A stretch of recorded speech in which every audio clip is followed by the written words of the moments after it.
നേരത്തെ പറഞ്ഞതുമായി ബന്ധപ്പെട്ട ഒരു കാര്യം, ഒരു ധാരണ ഉണ്ടാകാനിടയുള്ളത് കേരളീയമായ പശ്ചാത്തലത്തിൽ കമ്മ്യൂണിസ്റ്റ് പാർട്ടികൾ വിപ്ലവത്തിനെ പ്രേരിപ്പിക്കുന്നു എന്നൊരു തോന്നലുണ്ടാകാനായിരുന്നു. സ്വാതന്ത്ര്യാനന്തര ഭാരതത്തിൽ നമ്മൾ പ്രവർത്തിക്കുന്നത് ഇന്ത്യൻ ഭരണഘടനയെ മാനിച്ചുകൊണ്ടാണ്. ഇവിടുത്തെ കമ്മ്യൂണിസ്റ്റ് പാർട്ടികൾ ഉൾപ്പെടെയുള്ള പാർട്ടികൾ നിലനിൽക്കുന്നത് ഒരു സോഷ്യൽ ഡെമോക്രാറ്റിക് പാർട്ടി ആയിട്ടാണ്.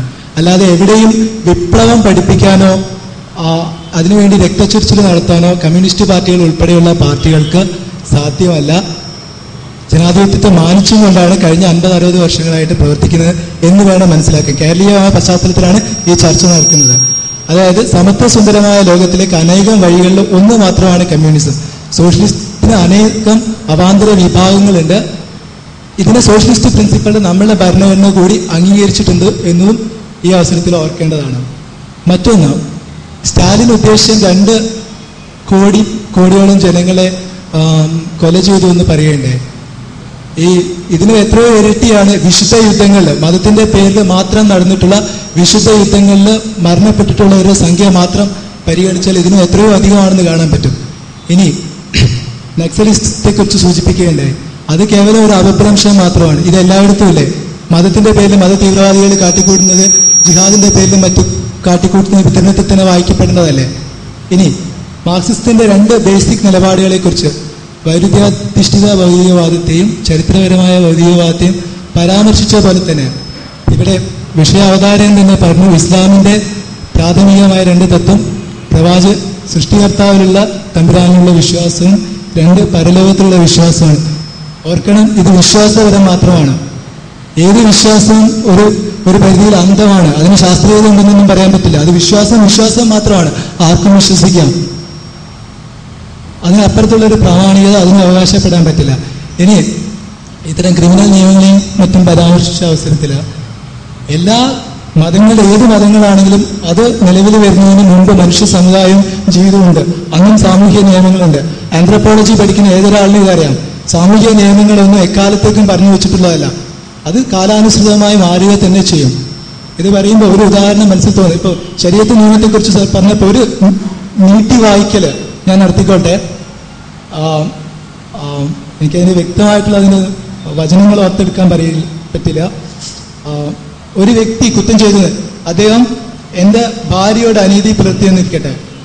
അവിടെ ആ നിയമപ്രമാണം ഞാൻ ശിക്ഷിക്കപ്പെടേണ്ടത് ആ അനീതി പ്രവർത്തിച്ച വ്യക്തിയല്ല, പകരം ആ ആളിന്റെ ഭാര്യയോടാണ്.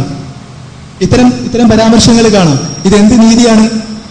ഒന്ന് ഇവിടെ മനസ്സിലാക്കപ്പെടേണ്ട ഒരു കാര്യം, ഇത്തരം മത നിയമങ്ങളെ നമ്മൾ ജീവിക്കുന്ന ആധുനിക കാലഘട്ടത്തിന്റെ പരിസ്ഥിതിയിലേക്ക് കൊണ്ടുവരികയാണ് ചെയ്യേണ്ടത്. അല്ലാതെ ആ സാമൂഹ്യ നിയമങ്ങളെ അതേപടി ഇന്നത്തെ ആധുനിക 21ാം നൂറ്റാണ്ടിന്റെ പരിസരങ്ങളിലേക്ക് ഇറക്കി വയ്ക്കുകയല്ല ചെയ്യേണ്ടത്.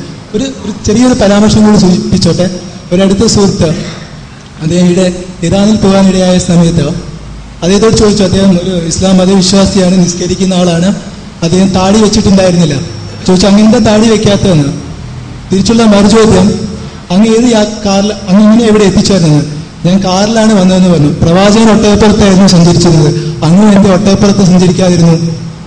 അപ്പൊ അത്തരം നിയമങ്ങളെ കാലദേശാനുസൃതമായിട്ട് വായിച്ചെടുക്കണം. എല്ലാം അതേപടി എല്ലാ കാലത്തും യോജിച്ചതല്ല. ഒരുപക്ഷെ പ്രവാചകന്റെ കാലത്ത് കാറ് ലഭ്യമായിരുന്നെങ്കിൽ അദ്ദേഹം കാറിൽ യാത്ര ചെയ്തേനെ. കാലാനുസൃതമായി വായിക്കപ്പെടുന്ന അപേക്ഷയാണ്. ബഹുമാന്യായ സുഹൃത്തിൻ്റെ ചോദ്യം അല്ല, ഒരുപാട് വിമർശനങ്ങളാണ് പറഞ്ഞ വിഷയങ്ങളിൽ. വിമർശനങ്ങളിൽ ഏതൊക്കെ അദ്ദേഹം ഓരോന്നോരോന്ന് പറഞ്ഞു പോകുന്നത് കൊണ്ട് തന്നെ എല്ലാം അദ്ദേഹം തീർച്ചയായും ഏതൊക്കെയാണ് എങ്ങനെയൊക്കെയാണെന്ന് ഓരോന്നോരോന്ന് പറഞ്ഞിരുന്നെങ്കിൽ നമുക്ക് മറുപടി പറയാൻ എളുപ്പമാകുമായിരുന്നു. ഇവിടെ അദ്ദേഹത്തിൻ്റെ സംസാരത്തിൻ്റെ രത്നച്ചുരുക്കം ഏത് നിയമങ്ങളാണെങ്കിലും കാലദേശത്തിൻ്റെ അടിസ്ഥാനത്തിൽ വായിക്കപ്പെടണം എന്നതാണ്. അതിന് ഉദാഹരണമായി അദ്ദേഹം ഉന്നയിച്ചത് പരിശുദ്ധ ഖുർആനിലോ മറ്റെവിടെയോ ഉള്ളൊരു വചനം. ഒരാളുടെ ഭാര്യയെ അതിക്രമിച്ചാൽ പകരം മറ്റേയാളുടെ ഭാര്യയെ അതിക്രമിക്കപ്പെടണം എന്നൊരു വചനമുണ്ട്. ആ വചനപ്രകാരം ആ വചനം അന്നല്ലാതെ ഇന്ന് പ്രായോഗികമല്ലല്ലോ എന്ന്. ബഹുമാന്യ സുഹൃത്തിനെ പോലെയുള്ള പ്രത്യേകിച്ച് പത്രരംഗത്തിനും പ്രവർത്തിക്കുന്ന സഹോദരങ്ങളോട് എനിക്ക് വളരെ വിനീതമായി അഭ്യർത്ഥിക്കുവാനുള്ളത്, വളരെ വിനയപൂർവ്വം അഭ്യർത്ഥിക്കുവാനുള്ളത്, ഇസ്ലാമിനെ ഒരുപാട് തലത്തിൽ ചർച്ചയ്ക്ക് വിധേയമാക്കപ്പെടുന്ന ഈ ആധുനിക സാഹചര്യത്തിൽ ഏറ്റവും ചുരുങ്ങിയത് ഇസ്ലാമിന്റെ അടിസ്ഥാന പ്രമാണമെങ്കിലും ഒരു തവണ വായനക്ക് വിധേയമാക്കാൻ സന്നദ്ധമാകണമെന്നാണ് വളരെ വിനയത്തോടു കൂടിയുള്ള അഭ്യർത്ഥനയാണ്. പരിശുദ്ധ ഖുർആന്റെ മലയാള പരിഭാഷ ഇത്ര മാത്രമേ ഉള്ളൂ. ദാസ് ക്യാപിറ്റലിന്റെ ഏകദേശം 1/5 മാത്രം. മലയാള പരിഭാഷ എന്ന് പറയുമ്പോൾ ഇത് അറബി ഭാഷയിലുള്ള മൂലം കൂടി കൊടുത്തതിന് ശേഷമുള്ള മലയാള പരിഭാഷ. ഇത് ഒരു തവണ വായിച്ചു നോക്കാൻ ഒരു പത്രപ്രവർത്തകനെ സംബന്ധിച്ചിടത്തോളം അതിന് ഏറെ സമയമൊന്നും വേണ്ട, ഏതാനും മണിക്കൂറുകൾ ചെലവഴിച്ചാൽ മതി. പക്ഷെ അത് ചെയ്യാതിരിക്കുന്നിടത്തോളം, ഞാൻ പറയാൻ കാരണം, അത് ചെയ്യാതിരിക്കുന്നിടത്തോളം ഇതേപോലുള്ള ധാരണകൾ ഉണ്ടാകും. ഇസ്ലാം വളരെ ശക്തമായി പറഞ്ഞ ഇസ്ലാമിന്റെ അടിസ്ഥാന നിയമങ്ങളിൽ ഒന്ന് തന്നെ ഒരാൾ ചെയ്ത കുറ്റത്തിൽ മറ്റൊരാൾ ഒരു തലത്തിലും ശിക്ഷിക്കപ്പെട്ടുകൂടാന്നാണ്. അത് വളരെ പരിശുദ്ധ ഖുർആൻ വളരെ ശക്തമായി പറയുന്നൊരു കാര്യം.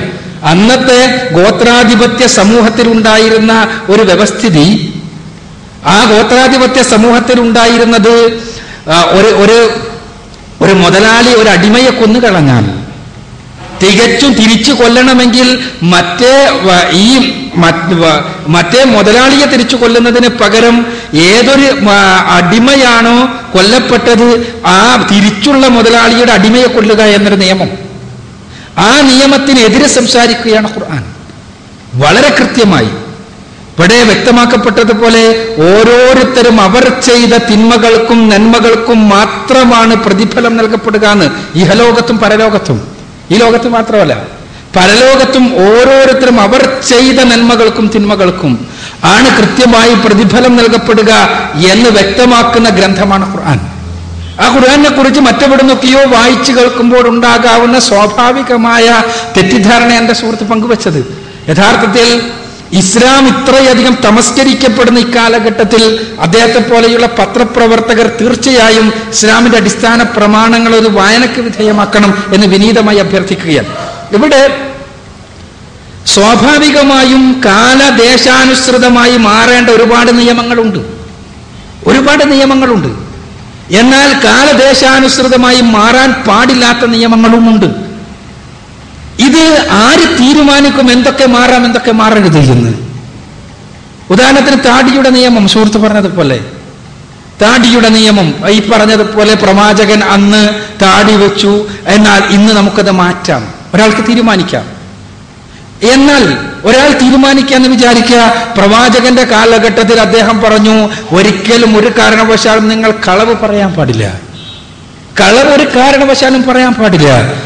സത്യം അതെത്ര കയ്പുള്ളതാണെങ്കിലും നിങ്ങൾ പറഞ്ഞേ തീരൂ. ചിലപ്പോൾ നിങ്ങൾക്ക് സത്യം പറയാൻ കഴിയാത്ത അവസ്ഥയുണ്ടാകാം, എങ്കിൽ പോലും സത്യം പറയാതിരിക്കാം ചിലപ്പോൾ, എങ്കിൽ പോലും കള്ളം നിങ്ങൾ ഒരവസ്ഥയിലും പറഞ്ഞുകൂടാ. പ്രവാചകന്റെ ഉപദേശം അത് 14 നൂറ്റാണ്ടുകൾക്ക് മുമ്പുള്ളത്.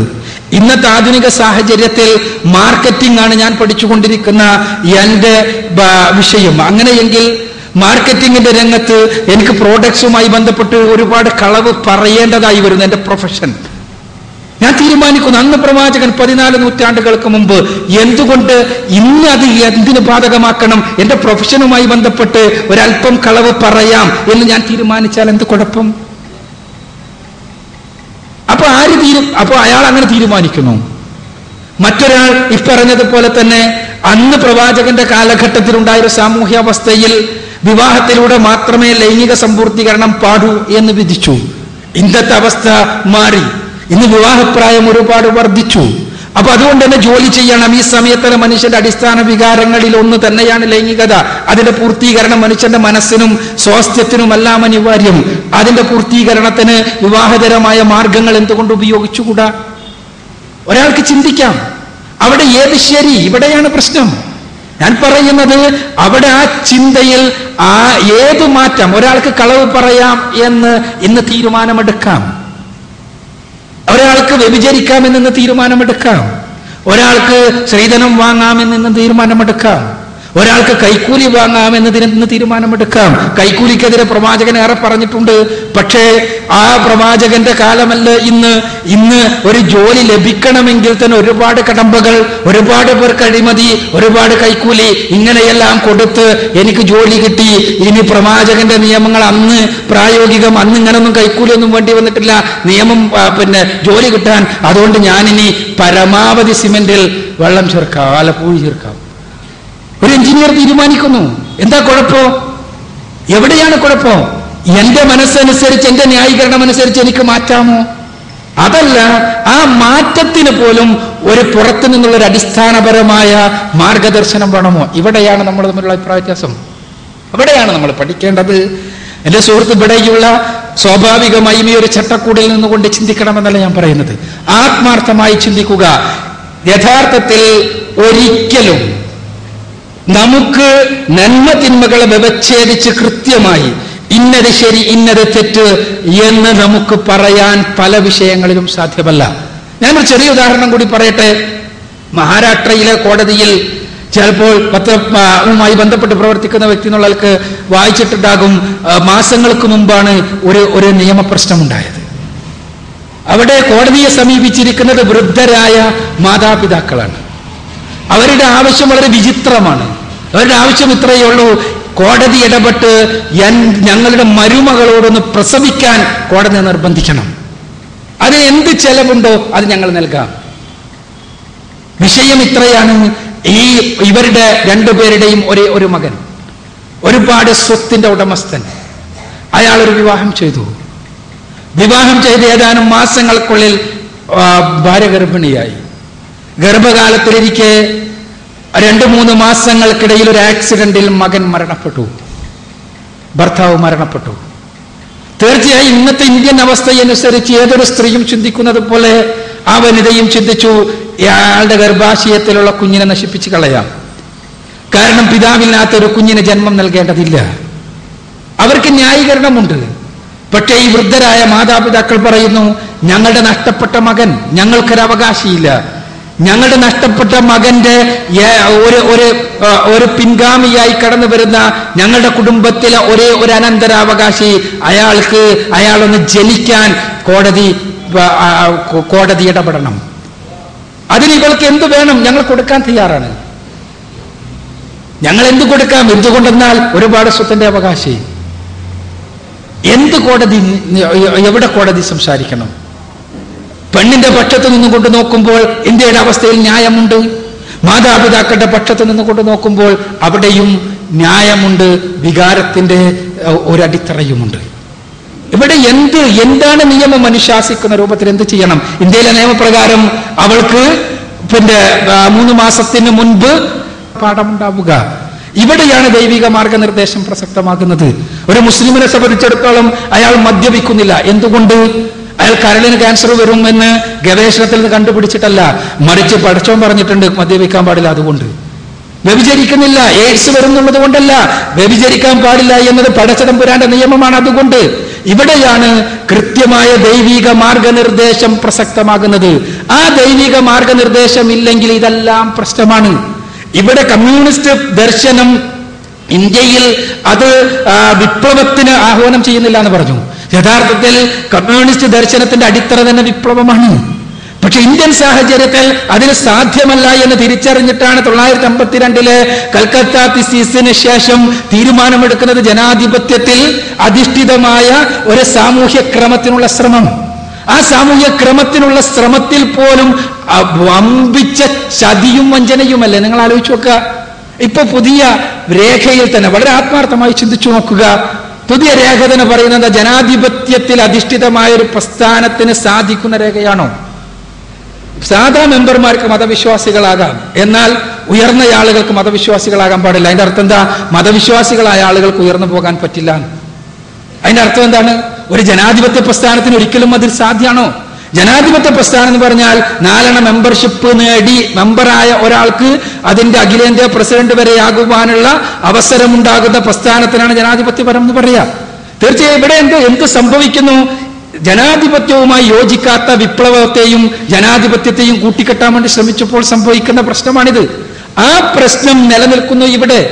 ആ പ്രശ്നം നിലനിൽക്കുന്നത് കൊണ്ട് തന്നെ കമ്മ്യൂണിസം വിഭാവനം ചെയ്യുന്ന രൂപത്തിൽ ഉള്ളൊരു സാമൂഹ്യ വിപ്ലവം സാധ്യമാകുന്നില്ല എന്ന് മാത്രമല്ല, അതൊരിക്കലും സാധ്യമല്ല താനും, അതൊരു ഉട്ടോപ്യയാണ് താനും. അതോടൊപ്പം തന്നെ മതവിരുദ്ധമായ ആശയങ്ങൾ സമൂഹത്തിൽ പ്രചാരം സിദ്ധിക്കുന്നതിന് അവർ പരിശ്രമിക്കുകയും അതിന്റെ ഫലമായി സാമൂഹ്യ ധാർമ്മികത തകരുന്ന അവസ്ഥാവിശേഷം ഉണ്ടാവുകയും ചെയ്യുന്നു എന്നുള്ളതാണ് ഞാൻ പറഞ്ഞത്. സാമൂഹ്യ ധാർമ്മികത എങ്ങനെ തകരുന്നു? നിങ്ങൾ നോക്കുക, ഈ ഇടതുപക്ഷ ബുദ്ധിജീവികളാണ് ഇപ്പറഞ്ഞ അധാർമികതകളുടെ മുഴുവനും സന്ദേശവാഹകരായി തുറന്നല്ലാതെയോ രംഗത്ത് വരുന്നത്. അവർ വളർത്തിയെടുത്ത ആളുകളാണ്, അല്ല എന്ന് പറയാൻ കഴിയുമോ? നിങ്ങൾ ആലോചിച്ച് നോക്കുക, ഈ പറഞ്ഞ എല്ലാ അധാർമികതയുടെ വക്താക്കളുടെയും പ്രഖ്യാപനങ്ങളുടെ മുന്നിൽ നിൽക്കുന്നത് ഇടതുപക്ഷ ബുദ്ധിജീവികളാണ് എന്നത് സ്വാഭാവികമാണ്. കാരണം ഇടതുപക്ഷ ബുദ്ധിജീവികൾ എന്ന വിഭാഗത്തിന് ധാർമ്മികതയിൽ അധിഷ്ഠിതമായി ധാർമ്മികതയ്ക്ക് ഉള്ള ഒരു അടിത്തറയിൽക്ക് ആവശ്യമായ കൃത്യമായ പ്രബോധനങ്ങളില്ല എന്ന കാരണത്താലാണ് അത് സംഭവിക്കുന്നത്. അത് മറ്റൊരു പ്രശ്നമാണ്. ഇപ്പോൾ ഞാൻ ചുരുക്കത്തിൽ പറഞ്ഞു വരുന്നത്, ധാർമ്മികത എന്നത് കൃത്യമായ പ്രമാണങ്ങളുടെ വെളിച്ചത്തിൽ ദിവ്യമായ സ്രോതസ്സിൽ നിന്നുണ്ടാകേണ്ടതാണ്. ആ ദിവ്യമായ സ്രോതസ് പരിശോധിക്കുവാൻ നമുക്ക് അവസരം വേണം. മുസ്ലിങ്ങളെ സംബന്ധിച്ചിടത്തോളം ഖുർആനും സുന്നത്തുമാണ് ദിവ്യമായ സ്രോതസ്സുകൾ എന്ന് പറയുമ്പോൾ അത് കണ്ണടച്ച് അംഗീകരിക്കണമെന്ന് മുസ്ലിങ്ങൾ പറയില്ല, ഇസ്ലാം പറയുന്നില്ല. ഖുർആൻ നിങ്ങൾ നിരങ്കുശമായ പരിശോധനയ്ക്ക് വിധേയമാക്കുക എന്നാണ് ഖുർആൻ ആവശ്യപ്പെടുന്നത്. കൃത്യമായി പരിശോധിക്കുക. ഇത് സർവലോക സൃഷ്ടാവായ തമ്പുരാന്റെ പക്കൽ നിന്നുള്ളതാണ് എന്ന് ബോധ്യപ്പെടും നിരങ്കുശമായി പരിശോധിക്കുന്ന ഒരാൾക്ക് എന്നാണ് ഖുർആൻ പറയുന്നത്. അങ്ങനെ പരിശോധിച്ച് ബോധ്യപ്പെട്ട് കഴിഞ്ഞാൽ, ഇത് സൃഷ്ടാവിൽ നിന്നുള്ളതാണ് എന്ന് ബോധ്യപ്പെട്ട് കഴിഞ്ഞാൽ പിന്നെ ആ ഖുർആനിന്റെ സന്ദേശം അനുസരിച്ച് ജീവിക്കുക എന്നാണ്. എവിടെ? നന്മ തിന്മകളുടെ വിഷയത്തിൽ. മുഹമ്മദ് നബിയുടെ ജീവിതത്തെ നിങ്ങൾ കൃത്യമായി പരിശോധിക്കുക. ആരെങ്കിലും പറഞ്ഞു കേട്ടതിന്റെ അടിസ്ഥാനത്തിലല്ല, മറിച്ച് വളരെ കൃത്യമായി ചരിത്രത്തിന്റെ പൂർണ്ണമായ വെളിച്ചത്തിൽ ജീവിച്ച പ്രവാചകനാണ് മുഹമ്മദ് റസൂലുള്ളാഹി സ്വല്ലല്ലാഹു അലൈഹി വസല്ലം. അദ്ദേഹത്തിന്റെ ജീവിതത്തെ പരിശോധിക്കുക, അനലൈസ് ചെയ്യുക. ഏതേത് മാനദണ്ഡങ്ങൾ ഉപയോഗിച്ചും അനലൈസ് ചെയ്യുക. അങ്ങനെ അനലൈസ് ചെയ്തിട്ട്, അങ്ങനെ അപഗ്രഥിച്ചിട്ട് ദൈവത്താൽ നിയോഗിക്കപ്പെട്ട പ്രവാചകനാണ് മുഹമ്മദ് നബി എന്ന് ബോധ്യപ്പെട്ട് കഴിഞ്ഞാൽ പിന്നെ അദ്ദേഹം പറഞ്ഞ നന്മയായും തിന്മയായും അംഗീകരിക്കുക. ഇതാണ് ഇസ്ലാം പറയുന്നത്. അവിടെ ദൈവമുണ്ടോ? അത് വേറെ വിഷയപാട്, നമ്മൾ ചർച്ച ചെയ്യേണ്ട വിഷയപാട്. അതൊരു വിശ്വാസത്തിന്റെ പ്രശ്നമാണോ? വിശ്വാസത്തിന്റെ പ്രശ്നം തന്നെ. കാരണം ദൈവത്തെ ആരും കണ്ടിട്ടില്ല. പക്ഷേ ആ വിശ്വാസം, ഏതൊരു വിശ്വാസവും രൂഢമൂലമാകുന്നത് ചില യാഥാർത്ഥ്യങ്ങളിൽ ഇതാണ്. യാഥാർത്ഥ്യങ്ങൾ എന്താ? ആ യാഥാർത്ഥ്യങ്ങൾ ദൈവത്തെ നിഷേധിക്കുവാൻ സാധ്യമല്ലാത്ത വിധം നമ്മുടെ ചുറ്റുപാടുമുള്ള വസ്തുതകൾ ദൈവത്തിന്റെ അസ്തിത്വത്തെ വെളിപ്പെടുത്തുന്നു. ശാസ്ത്രം തന്നെ ചില വിശ്വാസങ്ങളുടെ അടിത്തറയിലല്ലേ. ഇപ്പോൾ ഞങ്ങൾ ഫിസിക്സ് പറയും സ്ഥലകാല നൈരന്തര്യത്തിന്റെ 4 ഡയമെൻഷണൽ സ്പേസ് എന്നല്ല, എന്താണ് ചതുർമാന ലോകം. ഇത് സ്ഥലകാല നൈരന്തര്യം, ടൈം സ്പേസ് കോണ്ടിന്യൂം. ഒരു സാധാ ഫിസിക്സ് വിദ്യാർത്ഥിക്കൊന്നും മനസ്സിലാകില്ല.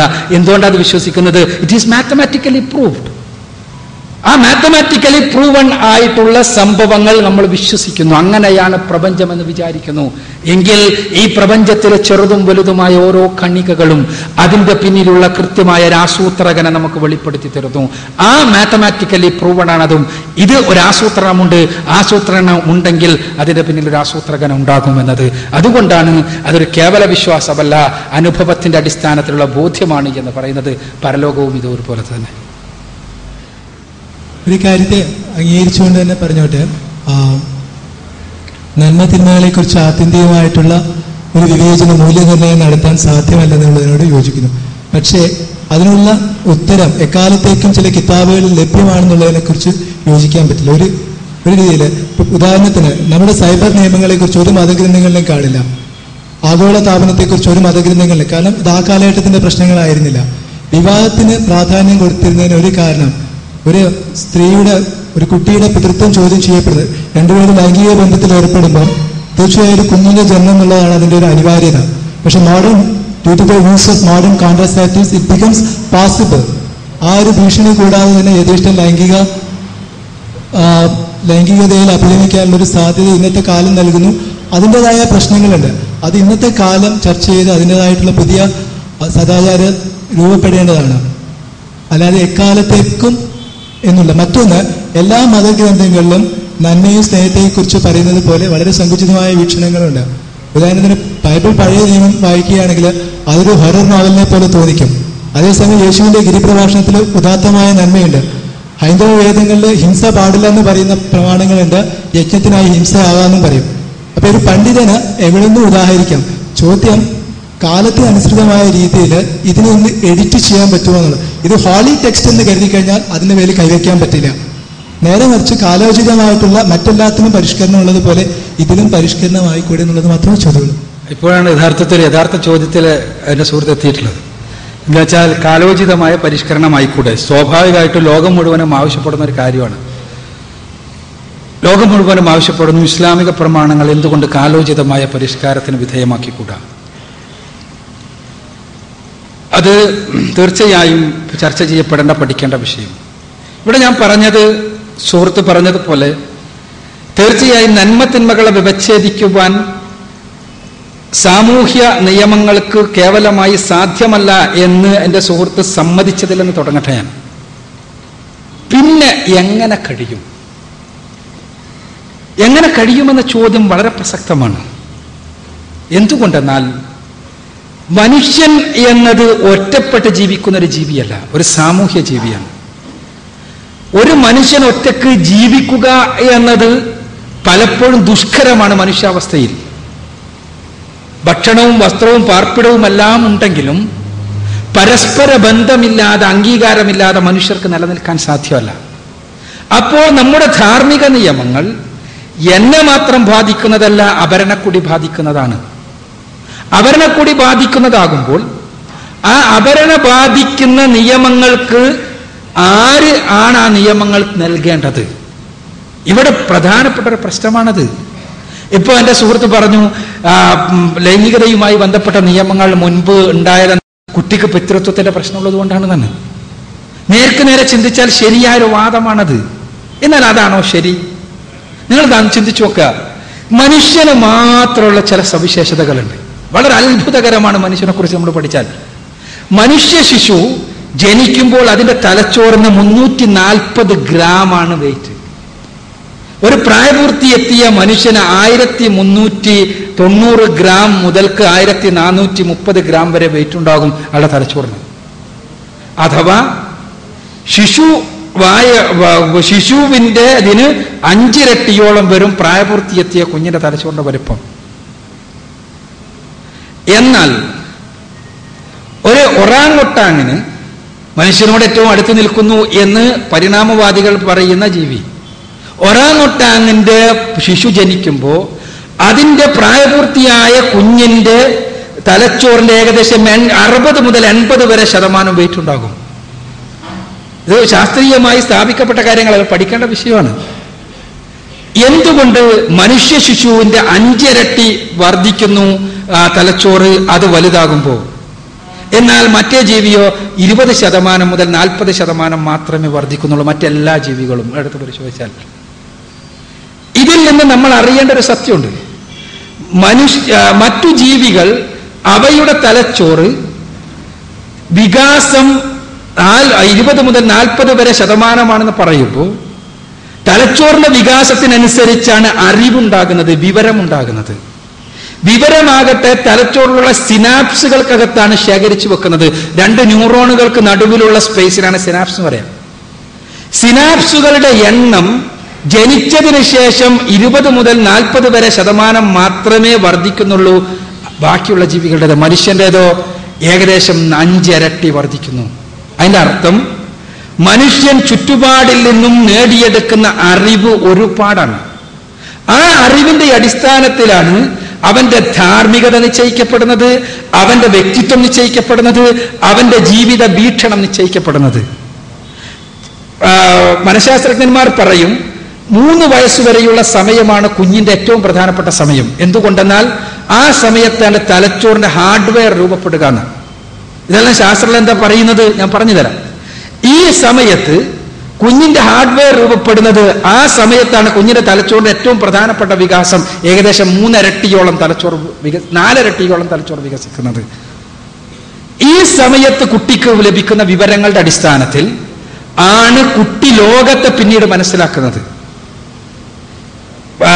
ട്രാൻസ്ലേഷൻ ആൻഡ് അനാലിസിസ് എന്ന് പറഞ്ഞിട്ട് മനഃശാസ്ത്രത്തിലൊരു ശാഖയുണ്ട്, ടി എ വിദഗ്ധന്മാർ പറയും 3-ാമത്തെ വയസ്സിൽ കുട്ടി അവന്റെ ജീവിതത്തിന്റെ സ്ക്രിപ്റ്റ് എഴുതും. എന്തിന്റെ അടിസ്ഥാനത്തിൽ? 3 വയസ്സുവരെ കിട്ടിയ വിവരങ്ങളുടെ അടിസ്ഥാനത്തിൽ. ഈ സ്ക്രിപ്റ്റ് റീറൈറ്റ് ചെയ്യും 12-ാമത്തെ വയസ്സിൽ. പിന്നെ ഉണ്ടാകുന്നത് ഈ റീറൈറ്റ് ചെയ്യപ്പെട്ട സ്ക്രിപ്റ്റിന്റെ അടിസ്ഥാനത്തിലുള്ള നാടകമാണ് കുട്ടി കളിച്ചുകൊണ്ടിരിക്കുന്നതെന്നാണ്. അപ്പൊ ഏറ്റവും അടിസ്ഥാനപരമായ സമയം 3 വയസ്സുവരെയുള്ള സമയമാണ്. ഈ സമയത്ത് കുട്ടി എന്താകണമോ ആ രൂപത്തിൽ ആവശ്യമായ വിവരങ്ങളും ധാർമ്മികതയും അടിത്തറയും എല്ലാം നൽകി വളർത്തേണ്ടത് മാതാപിതാക്കളുടെ ബാധ്യതയാണ്. അതിന് മാതാപിതാക്കൾ ഉണ്ടായേ പറ്റൂ, കുടുംബം ഉണ്ടായേ പറ്റൂ. കുട്ടിയുടെ സാഹചര്യത്തിൽ നിങ്ങൾ നോക്കുക, ബാക്കി എല്ലാ ജീവിയും മുലകുടി പ്രായം കഴിഞ്ഞാൽ പിന്നെ എന്റെ മാതാവ് പിതാവ്. നിങ്ങൾക്കറിയാലോ, മുലകുടി പ്രായം കഴിഞ്ഞാൽ സ്വന്തം മാതാവുമായി രമിക്കാൻ ഒരു ജീവിക്കൊരു തടസ്സമല്ല. മനുഷ്യ ശിശുവിന് മുലകുടി പ്രായം കഴിഞ്ഞാൽ കുട്ടിന്റെ വൈക്ക് പോയിക്കോന്ന് പറഞ്ഞാൽ എന്തായിരിക്കും കുട്ടിന്റെ അവസ്ഥ? ഏത് ബയോളജി എടുത്തോളൂ, ഞാൻ പറയുന്നത് സാമൂഹ്യ ശാസ്ത്രപരമല്ല, കേവല ജീവശാസ്ത്രം എടുത്തോളൂ. 2 വയസ്സ് വരെ മാത്രമേ ജീവശാസ്ത്രപരമായി കുഞ്ഞിന് മാതാവിന്റെ ആവശ്യമുള്ളൂ ശരിക്ക്. എന്നാൽ മനുഷ്യ ശിശുവിന് അത് പോരാ. എന്തേ കാര്യം? കുട്ടി വളരുന്ന ഓരോ ഘട്ടത്തിലും മാതൃത്വത്തിന്റെ, പിതൃത്വത്തിന്റെ, കുടുംബത്തിന്റെ സാഹചര്യവും സംരക്ഷണവും ഉണ്ടാകണം. അതിന് കുടുംബം സുദൃഢമായി നിലനിൽക്കണം. കുടുംബം സുദൃഢമായി നിലനിൽക്കണമെങ്കിൽ കുടുംബത്തിന്റെ ദൃഢത ലൈംഗികതയിൽ അധിഷ്ഠിതമാണ് എന്ന് ഞാൻ പറയേണ്ടതില്ല, ഫ്രോയിഡ് പറയും. ഫ്രോയിഡ് ലോകത്തെ സകല പ്രശ്നങ്ങളെയും ലൈംഗികമായി വ്യാഖ്യാനിച്ചയാളാണ്, ഭൗതികവാദിയാണ്.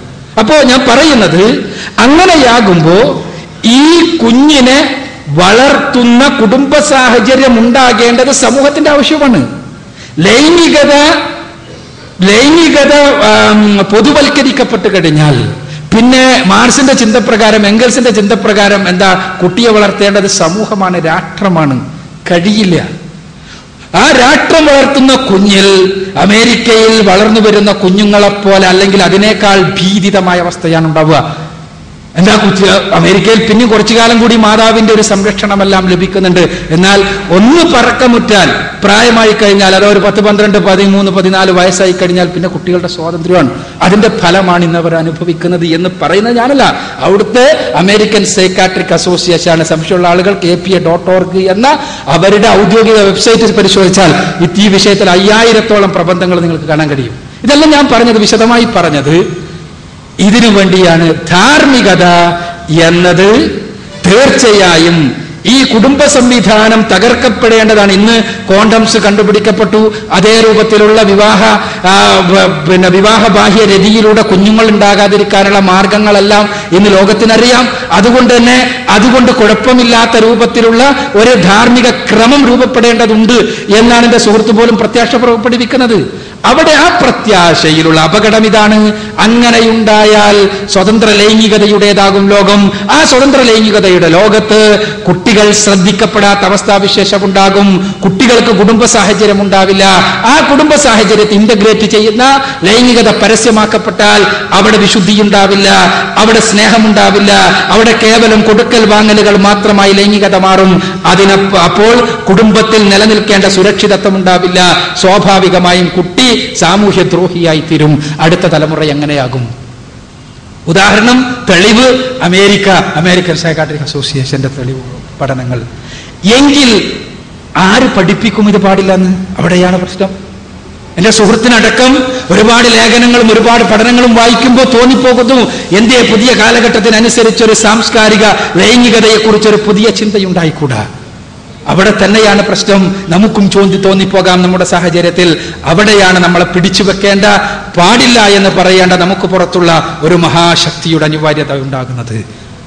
അവിടെയാണ് കൃത്യമായി എന്നെ സംബന്ധിച്ചിടത്തോളം ഇവിടെ പറഞ്ഞു, ശരി അത് സമ്മതിച്ചു, പക്ഷെ ഏതെങ്കിലും ഒരു കിതാബിൽ എഴുതി വെച്ചത് അതേപോലെ അനുസരിക്കണം എന്ന് പറഞ്ഞാൽ അത് അംഗീകരിക്കാൻ പറ്റില്ല. തീർച്ചയായും അംഗീകരിക്കാൻ പറ്റില്ല. ആർക്കും അംഗീകരിക്കാൻ പറ്റില്ല. ഞാൻ അംഗീകരിക്കില്ല. പക്ഷേ എന്നെ സംബന്ധിച്ചിടത്തോളം ആത്മാർത്ഥമായി ഞാൻ പറയട്ടെ, ഞാൻ ഒരു ശരി എന്ന് ഖുർആനിൽ നിന്നൊരു കാര്യം ശരി എന്ന് പറഞ്ഞത് ഞാൻ അതേപോലെ അനുധാവനം ചെയ്യാൻ ശ്രമിക്കുന്നത് അത് എന്നെ പടച്ച തമ്പുരാൻ പറഞ്ഞു എന്ന 100% ബോധ്യത്താലാണ്. ആ ബോധ്യമാണ് നമ്മളെ നയിക്കുന്നത്. അവിടെയാണ് പ്രശ്നവും. എന്തുകൊണ്ട് സുഹൃത്തിനത് കഴിയുന്നില്ല? സ്വാഭാവികമായിട്ട് ഞാൻ പറഞ്ഞാൽ ആ ബോധ്യം ഉണ്ടായിട്ടില്ല. ആ ബോധ്യം ഉണ്ടായ ആളെ സംബന്ധിച്ചിടത്തോളം ഇപ്പോൾ പറഞ്ഞല്ലോ, താടി പഠിക്കാം, അല്ലെങ്കിൽ അതിന് തെളിവെന്താ, താടി വളർത്തണം എന്നില്ല. ഒരു ഉദാഹരണത്തിന് അദ്ദേഹത്തിന്റെ ഒരു സുഹൃത്ത് പറഞ്ഞു, മതപരമായി ജീവിക്കുന്ന ഒരു സുഹൃത്ത് തന്നെ എന്താ പറഞ്ഞത്, പ്രവാചകന്റെ കാലത്ത് ഒട്ടകപ്പുറത്താണ് യാത്ര ചെയ്തത്, അതുകൊണ്ട് ഇപ്പൊ കാറിൽ യാത്ര ചെയ്യാൻ പാടില്ല. അവിടെയാണ് പ്രശ്നവും. രണ്ടും മനസ്സിലാക്കുന്നിടത്ത് സംഭവിച്ച അബദ്ധമാണ്. പ്രവാചകന്റെ കാലഘട്ടത്തിൽ ഒട്ടകപ്പുറത്ത് യാത്ര ചെയ്തപ്പോൾ പ്രവാചകൻ മറ്റു വാഹനങ്ങളെല്ലാം ഉപയോഗപ്പെടുത്തുവാൻ അനുവാദം നൽകി. താടിയുടെ വിഷയത്തിൽ പ്രവാചകൻ കൽപ്പിച്ചു, നിങ്ങൾ താടി വളർത്തുക എന്ന്. താടിക്ക് പകരം ഒരു പുതിയ സാധനം പുതുതായി കണ്ടുപിടിക്കപ്പെടാത്തത് കൊണ്ട് തന്നെ അത് മനുഷ്യ സ്വന്തം ജീവിതത്തിന്റെ വ്യക്തിത്വവുമായി ബന്ധപ്പെട്ട ഒരു കാര്യമായതുകൊണ്ട് തന്നെ അതിന് പ്രശ്നമില്ല. എന്താ താടിക്ക് എത്ര പ്രശ്നം? ലോകത്തെല്ലാ ചിന്തകന്മാരും താടി വളർത്തിയിട്ടുണ്ട്, പക്ഷേ മുസ്ലിം താടി വളർത്തുമ്പോൾ മാത്രം പ്രശ്നം. മാർസിന് താടിയുണ്ട്, എംഗൽസിന് താടിയുണ്ട്, ലെനിന് താടിയുണ്ട്, ആർക്കല്ലാത്തത്? ടോൾസ്റ്റോയ്ക്ക് താടിയുണ്ട്, രവീന്ദ്രനാഥ ടാഗോറിന് താടിയുണ്ട്, എല്ലാവർക്കും താടിയുണ്ട്. അവിടെ ഒന്നും ഒരു പ്രശ്നമല്ല. എന്റെ അവിടെ ബുദ്ധിജീവനത്തിന്റെ ചിഹ്നമായ താടി മുസ്ലിം വെക്കുമ്പോൾ മാത്രം അത് ഭീകരതയുടെ ചിഹ്നമാവുകയും അത് പ്രവാചകൻ കൽപ്പിച്ചുകൊണ്ട് ഭീകരതയായി തീരുകയും ചെയ്യുന്നത് എങ്ങനെ? അവിടെയാണ് ഞാൻ പറഞ്ഞത്, കാലത്തിനനുസരിച്ച് മാറേണ്ട കാര്യങ്ങളുണ്ട്. ഇപ്പൊ വസ്ത്രം, പ്രവാചകൻ പഠിപ്പിച്ച അതേ രൂപത്തിലുള്ള പഞ്ഞി വസ്ത്രം വിടണമെന്ന് ഇസ്ലാം പഠിപ്പിക്കണില്ല. ഇസ്ലാം പറഞ്ഞതെന്താ? വസ്ത്രം നിങ്ങൾക്ക് മാറാം, പക്ഷേ വസ്ത്രം മാറുന്നിടത്ത് ചില കൽപ്പനകളുണ്ട്, ചില അരുതായ്മകളുണ്ട്, ചില വിധിവിലക്കുകളുണ്ട്. അതേപോലെ നിങ്ങൾക്ക് ഭക്ഷണം കഴിക്കാം. ഏത് ഭക്ഷണം? അന്ന് പ്രവാചകൻ കഴിച്ച ഈത്തപ്പഴം മാത്രം തിന്നണമെന്ന് പറഞ്ഞില്ല. ഭക്ഷണം എന്തും കഴിക്കാം, പക്ഷെ അമിതമാകരുത്. ആ കഴിക്കുന്ന ഭക്ഷണം നിയതമായ മാർഗത്തിലൂടെ നേടിയെടുത്തതാകണം. ലൈംഗികത ഏത് മാർഗവും നിങ്ങൾ പരീക്ഷിച്ചോളൂ. ഏത് മാർഗവും നിങ്ങൾക്ക് ബുധമൈഥുനം ഒഴിച്ച്, ആനൽ സെക്സ് ഒഴിച്ച് ഏത് ലൈംഗിക മാർഗങ്ങളും പരീക്ഷിച്ചോളൂ. പക്ഷേ ഒരു നിബന്ധന, നിങ്ങളുടെ അർഹമായ ഇണകളോടുകൂടി മാത്രം. നിബന്ധനയോടുകൂടി. അതാൽ പുതിയ മാർഗങ്ങൾ ഏത് ജീവിതത്തിന്റെ രംഗത്തും, അതെ ജീവിതത്തിന്റെ ഏത് രംഗത്തും. ഇപ്പോഴുള്ള അവസ്ഥയിൽ ഇപ്പൊ നമ്മൾ മൈക്ക് ഉപയോഗിക്കുന്ന പ്രവാചകൻ മൈക്ക് ഉണ്ടായിട്ടാ അല്ല. എന്തേ കാര്യം? പ്രവാചകൻ സ്വാതന്ത്ര്യം തന്നതുകൊണ്ടാണ്. എന്നാൽ ചില നിയമങ്ങൾ സ്വാതന്ത്ര്യം നൽകാതെ കൃത്യമായി പടച്ചോൻ പഠിപ്പിച്ചു. അതുകൊണ്ട് അത് പറ്റില്ല. ഉദാഹരണത്തിന് ഞാൻ പറഞ്ഞല്ലോ, കക്കരുത് എന്ന് പിന്നെ തെറ്റായി പറഞ്ഞ് ഹോർഡിങ് ചെയ്യാൻ പാടില്ല എന്ന് റസൂലുള്ളാഹിന്റെ കൃത്യമായ കൽപ്പനയാണ്. വ്യക്തമായൊരു വസ്തുവിനെ കുറിച്ച് തെറ്റായ ധാരണയുണ്ടാക്കിക്കൊണ്ട് മാർക്കറ്റ് ചെയ്യാൻ പാടില്ല എന്ന് പ്രവാചകന്റെ കൽപ്പന. ഇന്നത്തെ മാർക്കറ്റിംഗ് എന്ന ശാസ്ത്രശാഖ തന്നെ ഹോർഡിങ്ങിൽ അധിഷ്ഠിതമാണ്. പെണ്ണിന്റെ തടി നോക്കിയിട്ടാണ് ലക്സ് സോപ്പിന് വിലയിരുത്താൻ വേണ്ടി കൽപ്പിക്കുന്നത്. എന്താ? ഇതേ രൂപത്തിൽ തൊളിയുടെ വെളുപ്പുണ്ടാകണോ, ലക്സ് തേച്ചോളൂ. അത് ഉണ്ടാക്കിയവനക്കും അറിയാം, ഇത് പറയുന്നവനക്കും അറിയാം, അത് സംപ്രേഷണം ചെയ്യിക്കണവനക്കും അറിയാം, ലക്സും തൊളിന്റെ വെളുപ്പും തമ്മിൽ ഒരു ബന്ധമല്ല എന്ന്. എങ്കിലും അത് പറഞ്ഞേ പറ്റൂ. ഇല്ല, പറ്റൂല. ഒരു മുസ്ലിമിനെ സംബന്ധിച്ചിടത്തോളം പറ്റില്ല. അന്നത്തെ സാഹചര്യത്തിൽ മാർക്കറ്റിംഗ് ഇല്ല, ഈ രൂപത്തിലുള്ള സംവിധാനമില്ല, TV ഇല്ല. അതുകൊണ്ട് അന്ന് പ്രവാചകൻ പറഞ്ഞത് ഇപ്പൊ വേണമെങ്കിൽ അതെല്ലാം ആകാൻ പറ്റില്ല. ഏത് രംഗത്തുമുള്ള നിയമങ്ങൾ കൃത്യമായി പഠിപ്പിക്കപ്പെട്ടത് കൃത്യമായി. എന്നാൽ ഇവിടെ നേരത്തെ പറഞ്ഞതുപോലെ ക്രിമിനൽ നിയമം എല്ലാവരോടും, മുസ്ലിമിനോട് എല്ലാവരും കട്ടവനെ മുഴുവൻ പോയിട്ട് കൈ വെട്ടിക്കൂടുന്ന പഠിപ്പിച്ചിട്ടില്ല. മറിച്ച് നേരത്തെ പറഞ്ഞതുപോലെ അതിൽ ഇസ്ലാമികമായ ഒരു സാഹചര്യം, ഇസ്ലാമികമായ രാഷ്ട്രവ്യവസ്ഥിതി, അവിടെ നടക്കേണ്ട അടിസ്ഥാനപരമായ വിപ്ലവം, ആ വിപ്ലവം കഴിഞ്ഞതിന് ശേഷവും ഒരു സാമൂഹ്യ സുരക്ഷയിൽ അധിഷ്ഠിതമായ ഒരു സാമൂഹ്യ സംവിധാനം ഉണ്ടായതിനു ശേഷവും അവിടെ കുറ്റകൃത്യങ്ങളിൽ ഏർപ്പെടുന്നവൻ സാമൂഹ്യ വിരുദ്ധനാണ്.